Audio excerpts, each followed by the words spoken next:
We all know the story of the Black Death, the terrifying plague of the 14th century that wiped out a third of Europe.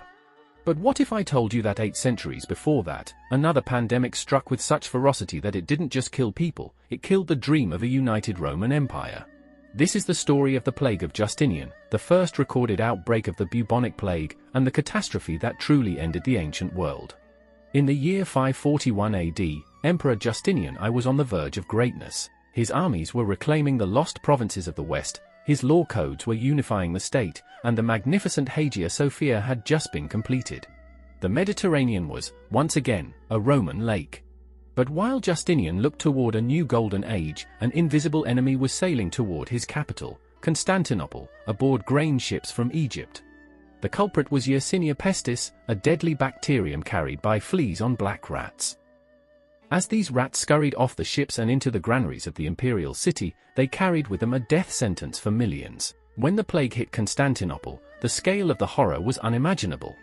At its peak, historians of the time, like Procopius, recorded that 5,000 to 10,000 people were dying every single day. The city ran out of places to bury the dead.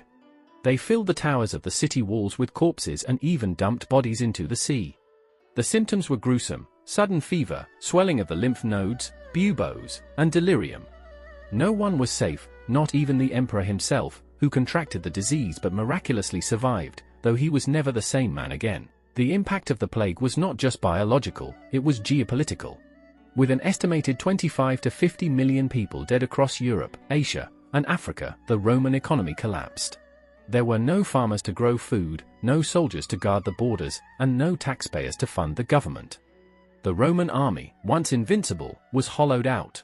This vacuum allowed Germanic tribes in the west and eventually the Arab conquests in the east to reshape the map of the world.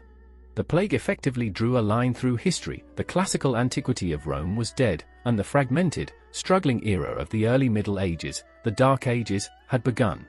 If this plague was so devastating, why is it often overshadowed by the Black Death of 1347? For centuries, some historians argued that the accounts were exaggerated. However, modern science has recently vindicated the ancient chroniclers. DNA analysis of 6th century skeletons has confirmed the presence of Yersinia pestis, proving that the Plague of Justinian was a true global pandemic. We forgot because the Black Death happened at the dawn of the Renaissance, with more written records and art to preserve its memory. The Plague of Justinian, conversely, pushed the world into a silence that lasted for generations. The Plague of Justinian reminds us that even at the height of human ambition, nature has the power to reset the board. It shows us that pandemics don't just kill individuals, they topple structures, bankrupt economies, and change the course of human destiny forever. As we look back at the empty streets of 6th century Constantinople, we see a mirror of our own vulnerabilities.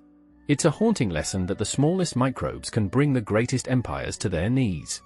If you enjoyed this deep dive into the forgotten shadows of history, make sure to hit that subscribe button. We bring you the untold stories of our past and the scientific mysteries of our world every week. Join our community of explorers, subscribe now and click the bell icon to stay updated. What other forgotten events should we cover? Let us know in the comments below.